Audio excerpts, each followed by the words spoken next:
எங்களுக்கு ஏதாவது ஒரு நல்லது நடக்கணுன்றதுக்காக இப்போ போய் நாங்கள் திரும்ப எங்களோட தொகுதி எம்எல்ஏவும் உணவுத்துறை அமைச்சரும் போய் பார்த்து அவர் சொன்ன ஒரே வார்த்தை என்னன்னா, நீங்கள் என்னோட முகத்தை பார்த்தா ஓட்டு போட்டீங்கன்னு ஒரு கேள்வி கேட்டார்.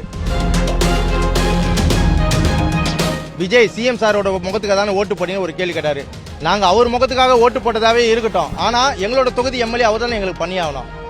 நாங்கள் என்ன கேட்குறோம், நாங்கள் எங்களோட மக்களுக்கு நாங்கள் வேற பெருசாக ஒன்றும் கேட்கல, எங்களோட மக்களோட வாழ்வாதார பிரச்சனை கேட்டுக்கிறோம். இன்னைக்கு இந்த உண்ணாவிரத ஆர்ப்பாட்டத்தை நாங்கள் ஏன் துவைக்கிறோம்னா, கிட்டத்தட்ட ஒரு 4-5 வருஷமாகவே இதுக்கு முன்னால் இந்த திமுக அரசும் சரி, இப்போ இருக்கிற அரசும் சரி, பலதரப்பட்ட அதிகாரிகளையும் சரி, பலதரப்பட்ட அமைச்சர்களையும் சரி, எம்எல்ஏ சரி 100 தடவைக்கு மேலே நாங்கள் சந்திச்சிட்டோம்.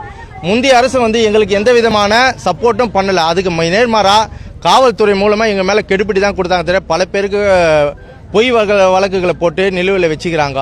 நாங்கள் அரசாங்கம் மாறணும்னு சொல்லி வெயிட் பண்ணியிருந்தோம். ஆட்சியும் மாறுது, காட்சிகளும் மாறுது. ஆனால் எங்களோட மீனவ மக்களோட வாழ்க்கை தான் இன்னுமே மாறலை. நான் கிட்டத்தட்ட இப்போது மீன்வளத்துறை அமைச்சரை 2-3 முறை சந்திச்சிட்டோம். எங்களோட தொகுதி எம்எல்ஏவும் உணவுத்துறை அமைச்சருமான திரு வெங்கட்ரமணியன் நாங்கள் ஒரு 4-5 முறை சந்தித்தோம். ஏற்கனவே சந்தித்த போது அவர் சொன்ன ஒரே காரணம், இப்போ தான் நாங்கள் ஆட்சிக்கு வந்துக்கிறோம், கொஞ்சம் வெயிட் பண்ணுங்கள், சிஎம் காதுக்கு இந்த விஷயத்தை நாங்கள் கொண்டு போயிட்டோம், உங்களுக்கான நல்லது நடக்கும்னு சொல்லிட்டு இருந்தாலும் நாங்கள் கொஞ்சம் வெயிட் பண்ணியிருந்தோம். ஒரு வாரத்துக்கு முன்னால் நாங்கள் திரும்ப போய் சேர்ந்தோம். ஏன்னா இப்போ மழை காலம் வரப்போகிறதால எங்களோட இடம் மழை பெஞ்சாலே ஒவ்வொரு டைமும் மழை போனால் 2-3 பேர் கை கால் போகுது, ஒரு சில உயிரும் போயிருக்கு எங்களுக்கு. அதனால் இப்போ வரப்போ மழை காலத்துக்கு முன்னாலே எங்களுக்கு ஏதாவது ஒரு நல்லது நடக்கணுன்றதுக்காக இப்போ போய் நாங்கள் திரும்ப எங்களோட தொகுதி எம்எல்ஏவும் உணவுத்துறை அமைச்சரும் போய் பார்த்து அவர் சொன்ன ஒரே வார்த்தை என்னன்னா, நீங்கள் என்னோட முகத்தை பார்த்தா ஓட்டு போட்டீங்கன்னு ஒரு கேள்வி கேட்டார். நீங்கள் விஜய் எங்களோட எம்எல்ஏ, நாங்கள் ஓட்டு போட்ட எம்எல்ஏ கேட்டார், எங்களோட முகத்தை பார்த்தா நீங்கள் ஓட்டு போட்டீங்க, விஜய் சிஎம் சாரோட முகத்துக்காக தானே ஓட்டு போட்டீங்கன்னு ஒரு கேள்வி கேட்டார். நாங்கள் அவர் முகத்துக்காக ஓட்டு போட்டதாகவே இருக்கட்டும், ஆனால் எங்களோட தொகுதி எம்எல்ஏ அவர் தானே எங்களுக்கு பண்ணியாகணும். நாங்கள் என்ன கேட்குறோம், நாங்கள் எங்களோட மக்களுக்கு நாங்கள் வேற பெருசாக ஒன்றும் கேட்கல, எங்களோட மக்களோட வாழ்வாதார பிரச்சனை கேட்டுக்கிறோம். கிட்டத்தட்ட சுனாமிக்கு கவர்மெண்ட்டு அப்போ ஒதுக்கின ஃபண்டே ரீஃபண்ட் கொடுத்தீங்களா, என்ன பண்ணீங்க எங்களுக்கு எதுவுமே தெரியல. அப்போங்கிறதே எங்களுக்கு எதுவுமே இல்லை. 2004 நாங்கள் போராடினுக்கிற கஷ்டம். இப்போ வரைக்கும் எங்களுக்கு வீட்டுக்கு எந்த விதமான நல்லதும் அவங்க பண்ணலை. அதுதான் அவர்கிட்ட கேட்டோம். ஐயா, நாங்கள் பார்க்க உங்களை உணவுத்துறை அமைச்சராக பார்க்க வரல, எம்எல்ஏவாக பார்க்க தரோம். ஏன்னா நீங்கள் என்ன சொல்றீங்க, இது என்னோட இலாகா கிடையாது, நீங்கள் எங்கிட்ட லெட்டர் கொடுத்தா லெட்டர் ஃபார்வர்ட் பண்ணிட்டேன்றாரு. 4 முறை பார்த்துக்கிறேன். 4 முறை பார்த்து அவர் பண்ண ஒரே விஷயம்னா, நீங்கள் கொடுத்த கோரிக்கை மணி எல்லாத்தையும் நான் ஃபார்வர்ட் பண்ணிட்டேன், சிஎம் காதுக்கு ஐயா கொண்டு போயிட்டேன். நான் சொன்னேன் 5ஆம் தேதி பட்ஜெட் தாக்கல் பண்ணுறாங்க, அன்னைக்கு இந்த ஊரோட பிரச்சனை நீங்கள் சட்டசபையில் பேச முடியுமாங்க ஏன்னு கேட்டதுக்கு என்னால் பேச முடியாதுன்ட்டாரு. சரி, முதல்வர்கிட்ட எங்ககிட்ட ஒரு அப்பாயின்மெண்ட் வாங்கி கொடுங்க, நாங்கள் அவர்கிட்ட சொல்கிறதுக்கும் அப்போ அது செவி கையில். நான் இப்போ நீங்கள் கொடுக்குற லெட்டர் நாங்கள் ஃபார்வர்ட் பண்ணுறது மட்டும் சொன்னார் தவிர எங்களுக்கு எதுவுமே நல்லது. அதனால தான் இப்போ இதுக்கு முன்னால் இந்த அரசு தான் எங்களை கொடுமைப்பட்டு எங்களுக்கு எதுவுமே செய்ய போகிறதுன்னு நாங்கள் முடிவு பண்ணோம். ஆனால் இப்போ அரசாது எங்களுக்கு நல்லது பண்ண தான் நாங்கள் வெயிட் பண்ணியிருந்தோம். ஆனால் இவர் இப்போ இருக்கிற எம்எல்ஏ அவர் பேசுனது எங்களோட மக்களுக்கு திருப்திகரமாக இல்லை, எங்களுக்கு எதுவுமே பண்ணுற மாதிரி தெரியல. ஆமாம் மேடம், இப்போதைக்கு சரியில்லைன்னு தான் நினைக்கிறேன் மேடம் நாங்கள். சரிங்களா, ஏன்னா அவர் பேசுறது எங்களுக்கு ஒரு உடன்பாடு இல்லை. எங்களோட மக்கள்கிட்ட இதை பற்றி நாங்கள் தெளிவுபடுத்தணும். இப்போ இருக்கிற விஷயத்தை என்னன்னு சொல்றதுக்கு தான் இப்போ நம்மளோட சிஎம் நம்மளோட கோரிக்கை முதல்வர் கவனத்துக்கு கொண்டு போனோம்னா, நம்ம நேரடியாக மக்களுக்கு ஏதாவது ஒன்று பண்ணாதான் நம்ம முதல்வர் கவனத்துக்கு கொண்டு போகின்றதால் தான் ஒரு நாள் அடையாள உணவு தான் நாங்கள் இருக்க ஆரம்பித்தோம். நாங்கள் பத்திரிகை முறைப்படி அனுமதி கடிதம் 5-6 நாள் முன்னாலே கொடுத்தாச்சு. காவல்துறை தரப்புலேருந்து எங்களுக்கு எதுவுமே எதிர்ப்பு தெரிவிக்கல. திடீர்னு நேற்று நைட்டு 11:30 மணிலேருந்து எங்களுக்கு அனுமதி இல்லைன்னு சொல்றாங்க. நாங்கள் கொடுத்த 5 நாள் ஆகுது. அனுமதி இல்லைன்னா 5 நாள் முன்னாடி சொல்லியிருந்தாங்கன்னா நாங்கள் அடுத்த கட்டம் என்னன்னு பார்த்துருப்போம்.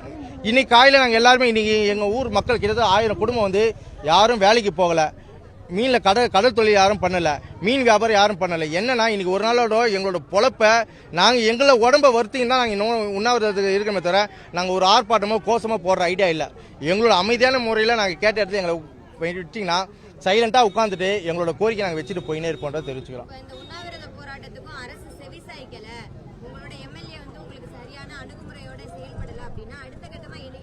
அடுத்த கட்டமா இப்ப நடத்த 100 மடங்கு அதிகமான பலமா எங்களோட மீனவ கிராமம், எங்களுக்கு மீனவ கிராமம் எல்லாம் எங்களோட பொறுத்த வரைக்கும் கடற்கரையில் ஒரு மீனவ கிராமத்து பிரச்சனை எல்லா மீனவ கிராமம் ஒத்துழைக்கும். நாங்கள் மகாலிபுரத்தை முதல் கட்டமாக மகாலிபுரத்தில் பல கடற்கரை எல்லா மீனவ கிராமத்தை அழைப்பு கொடுத்து மிகப்பெரிய அளவில் ஒரு போராட்டம் நடத்துவோம். நாங்கள் சின்ன நாங்கள் இன்னைக்கு இந்த உண்ணாவிரத ஆர்ப்பாட்டம் நடத்துகிற காரணம் முக்கியமானது ஒன்றே ஒன்று தான், எங்களோட வாழ்வாதார பிரச்சனை. இங்கே நாங்கள் 1964 முன்னால் நாங்கள் குடி வந்தோம். கிட்டத்தட்ட 70 வருஷத்துக்கு மேலே ஆகுது. வீடு இடிஞ்சு விழுந்து ரொம்ப இடிஞ்சு விழுந்துருக்குது. இப்போ நீங்கள் நம்ம போராட்டம் ஒன்று அறிவிச்சுக்கிறோம்ல, அது பக்கத்தில் எங்களோட பூர்வீக நிலம் 29.80 ஏக்கர். அந்த இடம் நாங்கள் பாரம்பரியமாக வாழ்ந்து வந்த இடம். அந்த இடம் எங்களோட மூதாதையர் ஐயா சிங்காரவேலர் எங்களோட மீனவ மக்களுக்காக கொடுத்த இடம். அது அரசாங்க இடம் கிடையாது, மீனவ மக்களுக்காக கொடுத்த இடம். 1964 முன்னால் அப்போ குடிசை வீடு போட்டதால அப்போ மழை பெஞ்சா மலையில் நனையிடும், தேல் வருது, அது மாதிரி இருக்கிறதால அப்போ ஐயா காமராஜர் ஐயா நீங்கள் கஷ்டப்படாதீங்க, உங்களுக்கு கல்லாலான வீடு கட்டித்தரேன்னு சொல்லிட்டு அப்போ வந்து எங்களுக்கு இந்த வீடை கொடுத்தாரு. நாங்கள் அந்த இடத்த ஒப்படைக்கும் போது எந்த விதமான காம்பன்சேட்டும் வாங்கலை.